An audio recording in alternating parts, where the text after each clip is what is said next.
किसी भी क्षेत्र में हुए अच्छे और अद्भुत कार्य जिन्हें परंपरा के रूप में आने वाली पीढ़ियां स्वीकार करती हैं और उन पर गर्व करती हैं, वही उस क्षेत्र की संस्कृति है।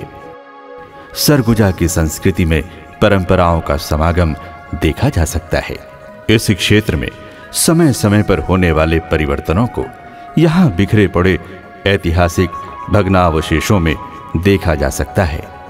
सरगुजा जिले के उदयपुर नगर से लगी रामगढ़ की पहाड़ियों में इतिहास के पुरानी सभ्यताओं के निशान बिखरे पड़े हैं। जरूरत है तो भूतकाल के इन निशानों के पड़ताल की। हम कुछ ऐसा ही प्रयास कर रहे हैं ताकि इन बिखरी और खोई हुई सभ्यताओं के निशानों को पहचाना जा सके। रामगढ़ पहाड़ साल वृक्षों से आच्छादित है। दूर से देखने पर इसका आकार बैठे हुए हाथी जैसा प्रतीत होता है। हाथी की आकृति वास्तव में दो पहाड़ियों के मिलने से बनती है।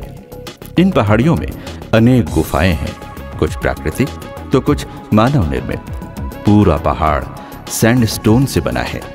पहाड़ में पानी के कटाव से जहां तहां गुफानुमा संरचनाएं बहुतायत में पाई जाती हैं, जिन्हें स्थानीय बोली में माड़ा कहा जाता है। रामगढ़ का मुख्य आकर्षण सीता बेंगरा और जोगी मारा गुफाएं हैं। स्थानीय बोली में बेंगरा का अर्थ गुफा होता है, वहीं जोगी माड़ा अंग्रेजी के जोगी मारा में तब्दील हो गया है। माड़ा का आशय स्थान से है, अर्थात जोगी के रहने का स्थान। सीता बेंगरा के ठीक बगल में जोगी मारा गुफा है।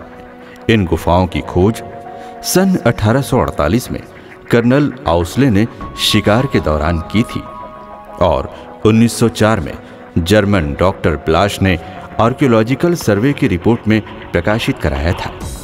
सीता बेंगरा मानव निर्मित है, वहीं जोगी मारा प्राकृतिक रूप से बनी गुफा है। सीता बेंगरा के ठीक नीचे से पृष्ठभाग की ओर एक सुरंग जाती है, जिसे हथफोर के नाम से जाना जाता है। स्थानीय लोग हथफोर का उपयोग आने जाने में आज भी करते हैं। ये तो बात हुई रामगढ़ पहाड़ियों के भौगोलिक संरचना की।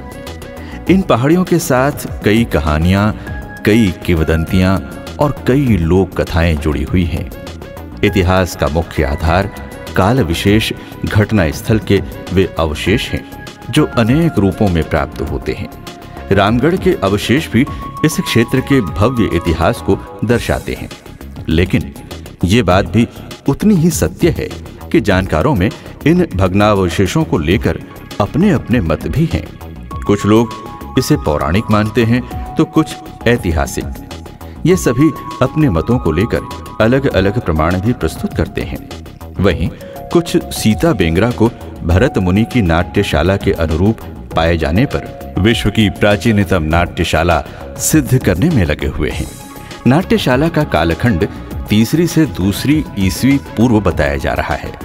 इसके पक्ष में दिए गए प्रमाणों की चर्चा हम आगे आने वाले भागों में करेंगे। लोक श्रुतियों के आधार पर इस क्षेत्र को रामायण से भी जोड़ा जाता है। कहा जाता है कि राम सीता अपने वनवास काल का कुछ समय यहाँ व्यतीत किए थे। सीता बेंगरा राम सीता का निवास स्थान था तो जोगी मारा लक्ष्मण जी का।